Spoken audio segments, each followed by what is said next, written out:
You walk in and it's just walls, blow up furniture, a kitchen. No, thankfully my mum got me some plates and stuff. This is the first time I moved away from home, and I lived like a student. It was ridiculous, really. Like, we're earning good money, and I basically lived like my mates who had no money at home, because that's all I knew. You know, Was that inflatable furniture? I had inflatable furniture. Yeah, like people couldn't believe it. They'd come around my house and go, like, "You're playing, professional football." I think I was on about $8,000 a week. I had no furniture. So much money, isn't it? I had no shit. How old were you at that point? 19. You could have bought the whole of IKEA. Yeah, but at 19, you don't give a shit about I literally had no clue what I was doing. I was there. I had no sheets on my bed. I had no furniture for like months. I had blow up furniture. I was sitting on a.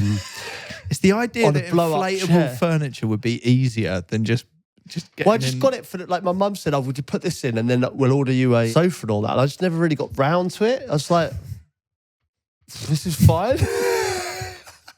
And 2 beds in it. I swear to you, I don't think there was one picture on the wall. But did a football club not?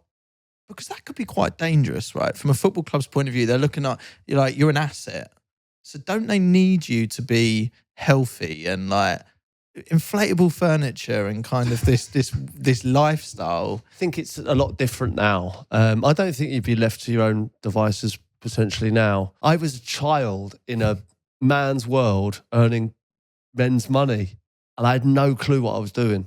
Do you ever have a suggestion of getting like a private chef or a personal chef? No, I didn't even think that, because you know what, Dave? Like I definitely, that's such a valid point, because I've got that money to spend that on.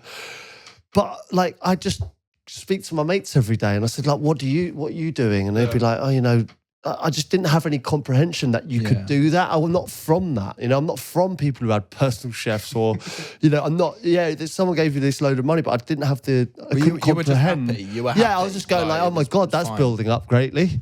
I didn't think to spend any of it on something that would make my life easier or better. There's actually a story to be told about this. It's like, I look at Jack Grealish, for instance, now, right? He gets a lot of stick for being a normal lad for his age. Like, so, he might, he's going out and he's having a good time, or he's just, because he's got mates that he's probably grown up with, the same as I did. And I just do what your mates doing. I want to do that. That's your only, you don't realise that you're in a different space now, like, and your career is something bigger now.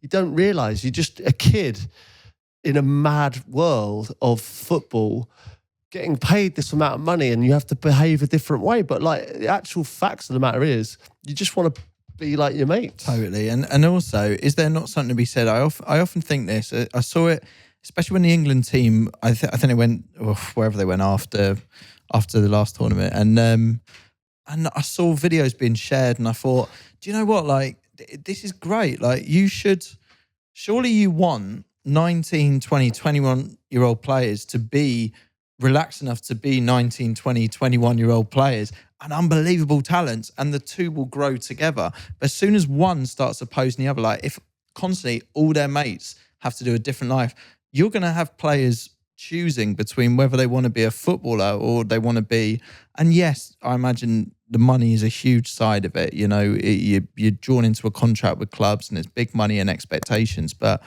in my head, I kind of want to see a 19-year-old be a 19-year-old or a 20 be a 20-year-old and manage both things the best they can.